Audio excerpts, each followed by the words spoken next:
ده تقريبا اكتر مسلسل عمل مشاكل بين الناس بسبب نهايه اخر حلقه اللي قسمت جمهور المسلسل لنصين، لنص شايف ان 11 عايشه بسبب نظريه مايك، والنص التاني شايف ان هي ماتت. وانا هنا بقى عشان احل كل المشاكل اللي بين الناس وارجع الاوضاع كويسه زي الاول. في بقى نوع تالت من الناس شايفين ان الموسم كله اصلا فاشل وانه اسوأ موسم نزل. ففيديو النهارده هتكلم عن اكتر مسلسل عليه كلام الفتره دي، وهنعرف في اخر الفيديو هل 11 ماتت فعلا ولا لا.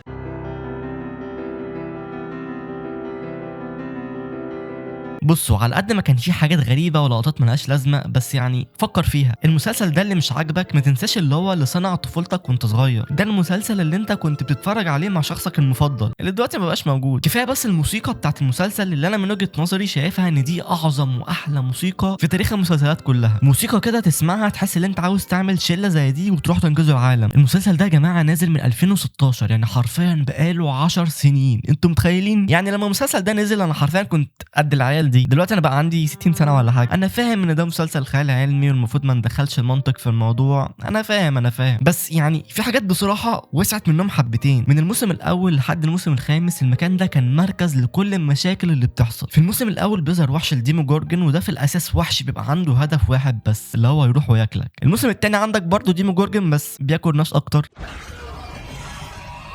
الموسم الثالث بيظهر المايند فلير لاول مره وهو مسيطر على عقول نص سكان المدينه. الموسم الرابع بيظهر فيكنا وبنعرف ان هو اللي بيتحكم في كل الحاجات دي بتحصل في المدينه. بعدها الموسم الخامس، تمام، الموسم الخامس هنا مختلف. بيظهر فيكنا برضو بس بشكل اقوى، بشكل اخطر. بقى عاوز يدمج عوالم في بعض ويشكل عالم جديد تماما من مزاجه. بقى يقدر يدخل جوه ذكريات اي شخص ويعرف ايه اكتر حاجه بترعبه ويستغلها. وهنا بقى يجي دور الشخصيات الرئيسيه عشان تقضي عليه بشكل كامل. بس بصراحه انا عندي كذا مشكله مع كل واحد فيهم. وبالنسبه لويل انا سايبه لاخر الفيديو عشان مشكلتي معاه كبيره جدا. فوليوم 1 لما نزل اللي هم اول 4 حلقات شفت 11 بتتدرب وبقت تقدر نوعا ما اللي هي تطير، وكانها بقت نسخه اقوى بكتير من المواسم اللي فاتت. بس اللي اكتشفته بعد كده صدمني. زي ما احنا عارفين ان جين او 11 اتولدت وهي عندها قدرات خارقه، لان مامتها كانت تحت تجارب برنامج حكومي كان عامله دكتور برينر، وده اثر على جين وهي لسه في بطن امها. بس مش عشان هي مولوده بقوه خارقه حياتها تبقى جميله وتعيش حياه سعيده. احب اقول لك لو انت شايف ان طفولتك ما كانتش احسن حاجه صدقني انت لسه ما تعرفش طفوله البنت دي. لان جين اول ما اتولدت وهي حرفيا يا دوبك لسه طازه جه دكتور برينر خطفها ووداها المعمل هوكنز بعد ما عرف ان هي عندها قدرات خارقه، وهنا اتسمت باسم 11. في الوقت ده بقى برينر فضل يختبر فيها ليل نهار ويجرب عليها حاجات وهي عين صغيره مش فاهمه حاجه، لدرجه ان هي اتمنعت من انها تتواصل مع العالم الخارجي. فعشان كده 11 عمرها ما عاشت حياه عاديه، طول عمرها بيتم استغلالها وبيتعمل عليها تجارب. حتى اخر لما كبرت شويه برضو ما عاشتش الحياه اللي كانت بتتمناها، لان فوق ما كان فيكنا عاوز يخلص عليها الجيش برضو ما كانش سيبها في حالها. في الموسم الخامس الجيش في المدينه بقى موجود اكتر من سكان المدينه ذات نفسهم، بقوا مستنيين اي فرصه 11 تظهر فيها عشان الجيش ياخدها على طول ويستغلها. فوليوم 2 لما نزل وشفت قوه 11 قلت دي شكلها كده تبقى بدايه قويه و11 شكلها راجع اقوى من الاول. بس لا، برضو لقيتها بقت اضعف من اي موسم فات. طب ازاي؟ اي حاجه كانت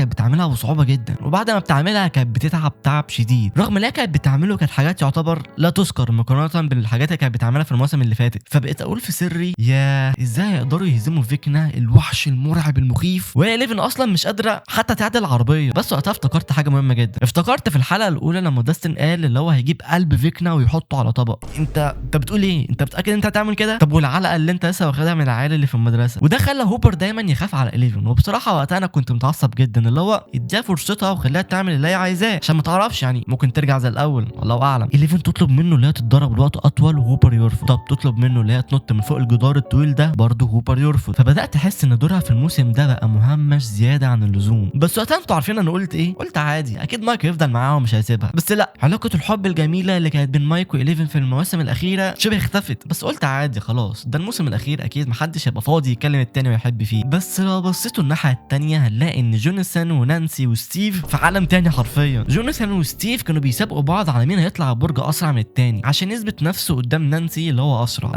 بجد يعني العالم منتهي وانتوا بتتسابقوا قدام نانسي؟ بصراحه انا مش متخيل نفسي في يوم من الايام اللي انا ابقى في شله زي دي. تخيل واحد عاوز ياخد حبيب اقرب صاحبه ليه والتاني بيحاول ياخد حبيبه صاحبه اللي هو اصلا كان واخدها منه في الاول. الموضوع يخوف. بس عادي يا 11 لو مايك مش موجود فانت عندك حاجه تانية، عندك اختك مثلا. تماما اول مره شفت فيها الباب ده كنت هموت واعرف ايه اللي وراه، بس لما عرفت الاقي اخت 11 بدات استغرب وفي نفس الوقت كنت خايف جدا. بس ليه علي تخاف منها؟ هي عملت لك ايه مثلا؟ هي ما عملتليش حاجه والله. بس لو انتوا فاكرين لما ظهرت اول مره في الموسم الثاني يعني شعرها كان بس ثانيه واحده، انا مش بحكم على الشخص اللي قدامي من شكله، لا بس يعني البنت دي كانت مختلفه، شكلها كان متوسخ وغريب، حتى العيله كانت ماشيه معاهم شكلهم كانوا غريب برضه، بيعملوا عمليات تخريب وسرقه في المدينه. زي ما احنا عارفين يعني ان اكيد كل واحد بيمشي مع اللي شبهه، يعني انت عايز نثق في شخص زي ده ازاي مثلا؟ ده حتى لما إليفين راحت وقعدت معاها ساعتين 3 بقت شبههم، فهي خلاص بقت واضحه زي الشمس، دي شخصيه بتحب التخريب ومتعوده على حاجه زي كده، فاكيد هي هتعمل حاجه وحشه قدام. فبدات طول الوقت وانا بتفرج مركز معاها، كنت عايز امسك عليها اي دليل اللي هي فعلا مع فيكنا، بس ما كنتش عارف لحد ما عرفت حاجتين مهمين جدا عنها. اول حاجه لما كانوا متجمعين عشان يحطوا خطه للحرب الاخيره، كالي كانت واقفه بعيد وكانها بتراقب اللي بيحصل. والحاجه الثانيه لما دخلوا عقل بعض هي وإليفين، كالي اقنعتها بكلام مرعب جدا، قالت لها بص يا إليفين، لما يتخلصوا من فيكنا ويفجروا الابسايد داون، بدل ما هنهرب مع المجموعه احنا هنفضل جوه عشان نختفي مع العالم، وبكده نكون انقذنا الوضع. انا وقتها قلت ان اختها بتضحك عليها مثلا عشان تتخلص منها، بس للاسف كلنا في الاخر اتخدعنا في البنت دي وما طلعتش زي ما احنا كنا فاكرين. واللي مضايقني اكتر بقى من الشخصيات الجديده اللي في المسلسل، دورهم كان يعتبر مهم اكتر من إليفين، بالذات هولي وديريك. تمام الاثنين دول انا مش عارف بصراحه يعني اقنعكم ازاي انهم من احلى الشخصيات اللي اتضافت في المسلسل. ديريك كان عنصر كوميدي في المسلسل رهيب بمعنى الكلمه، وكان عامل جو مختلف جدا في الاحداث. وهولي رغم صغر سنها بس تمثيلها يا جماعه معلش يعني في الكلمه بس كان احسن من مايك. تمثيلها يا جماعه ما كانش فيه غلطه، بالذات لما شخصيتها اتطورت في كام حلقه بس، بدايه لما هولي شافت مامتها تتهاجم من الديموجورجون قدام عينيها وهي ما كانتش عارفه تعمل حاجه. الموضوع ضايقها جدا وزعلها عشان حست ان شخصيتها ضعيفه، قدرت كمان تواجه هنري لوحدها وتعوره في وشه. وزي ما كان في شخصيات محبوبه في المسلسل كان في برضه شخصيات مكروهه جدا. بص ويل من الموسم الاول وانا حاسه مش طبيعي، كنت دايما عارف ان هو مختلف عن باقي صحابه، لحد ما في الموسم الرابع بداوا يلمحوا بشكل كبير اللي هو مش بيحب البنات. بس انتوا عارفين انا وقتها قلت ايه؟ قلت ان انا مش هحكم على الغلاف من كتابه، قصدي مش هحكم على الكتاب من غلاف، ما دام ما شفتش اعتراف رسمي منه اللي هو فعلا مش بيحب البنات، فاعتبر كل الكلام اللي بيتقال مجرد نظريات بس مش اكتر. بس للاسف الشديد كمان جه الموسم الخامس وغير كل حاجه. شخصيه ويل في المسلسل اتغيرت 180 درجه، تسريحه شعره اللي كل الناس كانت بتكرهها اتغيرت وبقى يلبس احسن من الاول، ودور في المسلسل بقى مهم يعتبر اكتر من 11، وده عشان ويل بقى يحس بفيكنا اكتر من الاول بكتير، بدل ما كان بيحس بوجوده بس بقى بيقدر كمان يشوف بعيونه الوحوش وبعيون فيكنا ذات نفسه. لا وكمان بقى يقدر يتحكم في تحركاته ويأثر عليه زي ما شفنا في الحلقه الرابعه. وقتها كل الناس اللي ما كانتش بتحب ويل بقوا يحبوه، اللي هو انت ازاي بطل خارق كده، انت مش طبيعي، انت قدوتي. بس الفرحه دي ما دامتش لوقت طويل، عشان حرفيا ده اسرع شخص شفته بيخسر حب الناس ليه. في مره شاف روبن وهي مع صاحبتها، وطبعا كلنا عارفين ان روبن من الناس التانيين دول، فويل لما شافها استغرب وحس باحساس غريب اللي هو ازاي هي قدرت تعمل كده من غير ما تخاف. فويل لقى حد مختلف زيه وبدا يقرب منها وبداوا يتكلموا مع بعض، وويل ياخد منها نصايح. تخيل تسيب كل الناس اللي في العالم وتاخد نصايح من روبن. وبعد ما ويل طور من شخصيته وخلى معظم الناس تحبه من غير اي سبب، جه في الحلقه السابعه ودمر كل اللي بناه، جمع صحابه كلهم وقال لهم اللي هو هيقول حاجه مهمه جدا. تماما انا قلت اللي هو اكتشف سر خطير عن فيكنا وعرف ازاي هيقدر يهزمه بكل سهوله، او مثلا هينقل معلومات خطيره عن البعد اكس. بس لا مش ده اللي حصل. قال لهم انا جمعتكم عشان اقول لكم حاجه مهمه جدا، انا جمعتكم عشان اقول لكم ان انا ما بحبش البنات. وات يعني ازاي اكتر من 6 دقايق عشان تقول ان انت مش بتحب البنات؟ لا وهنا الاكشن ماك كانه بيقول اللي هو يا رب ما يكونش قصده عليا. وكمان جاي في اهم وقت في المسلسل كله وتعترف بميولك، اللي هو المفروض تجهزوا للمواجهه الاخيره اللي هتحدد مصيركم للابد، وانت جاي دلوقتي تعترف ان انت مش بتحب البنات. وفي لمح البصر الحلقه اول ما نزلت خدت اقل تقييم في تاريخ المسلسل كله، ده حتى التقييم بتاع حلقه الدبانه اللي في بريكنج باد كان اعلى من حلقه اعتراف ويل. طب والله يا ريت فيكنا يخلص عليكم واحد واحد. ودلوقتي مع اهم جزء في الفيديو، هي 11 فعلا ماتت. الحرب الاخيره مع فيكنا كنت فاكرها تبقى حرب ملحميه وبنفس قوه الحرب العالميه الثانيه ولا حاجه، بالذات ان فيكنا قعد يفخم في نفسه طول الموسم ويقول انا قوي وانا بس اللي حصل كان العكس. بصوا كلنا عارفين ان فيكنا هو هنري، حاجه كلنا عارفينها طبعا، بس كل واحد فينا اكيد عنده نقطه ضعف. نقطه ضعف هنري بقى كانت مختلفه لانها كانت عباره عن كهف. بس يعني كهف انت متاكد ان انت بتقوله ده؟ ماكس لما كانت محبوسه في ذكريات هنري بالصدفه اكتشفت مكان هنري ما يقدرش يدخل فيه، تعبيرات وشه بتقلب خوف وتوتر وكأن اللي حصل له جوه حاجه مش طبيعيه. اللي حصل انه وهو صغير كان بيطارد دكتور كده ما نعرفش مين، حتى ما نعرفش اسمه، وكان ماسك شنطه. هنري خبطه على دماغه بالطوبه لحد ما مات وخد منه الشنطه، ولما فتحها لقى حجر غريب برضه مش عارفين جه منين. واول ما مسك الحجر المايند فلير استحوذ على عقل هنري، وفي اللحظه دي بقى عنده قوه خارقه. الحجر جه منين مش عارفين، طيب البعد اكس ده اتكون ازاي برضه مش عارفين. كتاب المسلسل ما وضحوش حاجه زي كده عشان تقريبا هيعملوا مسلسل مشتق يشرح فيه البعد اكس ده بالتفصيل وازاي اتكون وكده. المهم بقى هنا بنعرف ان هنري اللي هو فيكنا مش هو الشرير الاساسي، طول الوقت كان تحت سيطره المايند فلير عشان يقويه اكتر ويغذيه. طب يا علي يغذيه ازاي؟ يغذيه بالخوف، يغذيه بالاطفال اللي كان واخدها. الفريق كله اتجمع واقتحموا القاعده العسكريه، وهنا نانسي فجاه طلعت من العربيه وقررت فجاه من غير اي سبب ان هي تقتل كل المسلحين اللي حواليها لوحدها. مش عايزين نركز قوي ازاي عملت كده عشان ما نتعبش. دخلوا الابسايد داون وهنا الفريق اتقسم لجزئين، جزء طلع فوق البرج عشان ما فيكنا يبدا يدمج العالم بتاعه ويدخلوا فيه، والجزء الثاني كان هوبر و11 واختها في المعمل عشان يدخلوا ذكريات هنري. المهم بعدها 11 قدرت توقف دمج العالمين في بعض، بعدها المجموعه كلها اتجمعت في عالم المايند فلير. تمام، هنا بقى انا كنت فاكر اول ما يطلعوا هيلاقوا جيش من الوحوش مستنيهم، وده منطقي بصراحه. يعني تخيل انت دلوقتي داخل عالم فيه وحش اكبر واخطر بكتير من فيكنا، فطبيعي يكون فيه وحوش يحرسوه. بس اللي حصل كان العكس، عشان حرفيا المكان كان شبه الصحراء، ما كانش فيه اي حاجه غير شويه صخور. بعدها فيكنا لعب في دماغ هوبر وخلاه يتوهم ببنته اللي ماتت، وبالغلط هوبر بيضرب نار في البتاع ده اللي 11 موجوده فيه، لحد ما بيكسره كله بيشوف ان 11 غرقانه في دمها وميته. بعدها بنعرف ان كل ده مش حقيقي، وفجاه المجموعه بتقابل المايند فلير وبنتفاجئ بشكله الضخم والمرعب. انا ما كنتش عارف بصراحه ازاي يقتلوا كائن بالحجم ده. انا قلت اقل حاجه عشان يقدروا يخلصوا على كائن بالحجم ده ممكن الفايت ياخد نص ساعه ولا حاجه، ويحصل اصابات ووفيات كمان. بس يا جماعه مفيش اي واحد فيهم متصاب اصابه واحده بس. ونانسي، تخيلوا نانسي البنت اللي معهاش غير شوت جان بس تروح عليه لوحدها وتضرب نار عليه وتهرب منه، لا وكمان تتحشر بين صخرتين كبار والصخور تفضل تقع كده حواليها، وهي يعني سبحان الله ما تموتش. محدش يقنعني ان هي تطلع من الموقف ده عايشه. بعدها 11 بتدخل جوه المايند فلير وبتواجه فيكنا لوحدها. انا بصراحه كان نفسي 11 هي اللي تخلص على فيكنا لوحدها، كونها هي بس اللي شايت الاربع مواسم اللي فاتوا، فكنت شايف ان هي تستاهل اللي هي تقضي عليه بالكامل لوحدها. بس طبعا لازم الاجندات تتدخل في الموضوع واللي يكسر ايده. جت بقى جويس في الاخر وتقول له انت عبثت مع العيله الغلط، وفضلت تقطع في راسه وبس كده. الفايت خلص. حد مات؟ لا. طب حد اتصاب؟ لا برضه. طب في اي خسائر؟ لا. احنا كمشاهدين بنبقى عاوزين دراما اكتر، بنبقى عاوزين واقعيه اكتر، مش عشان ده مسلسل خيال علمي فالمايند فلير وفيكنا يموتوا بقوه الصداقه. انا فاهم ان كتاب المسلسل مش عاوزين يضحوا بحد فيهم عشان هم بدأوا في المسلسل من وهم صغيرين. انا فاهم بس انت عندك شخصيات تانية فرعيه مش مهمه كنت موتها على الاقل. عندك البنت حبيبه روبن دي لما ظهرت في تريلر فوليوم 2 انا قلت لا خلاص هتموت رسمي، بس في الاخر الديموجورجن عدى من جنبها ما عبرهاش اصلا. الفايت خلص وكلهم اتجمعوا خلاص. بس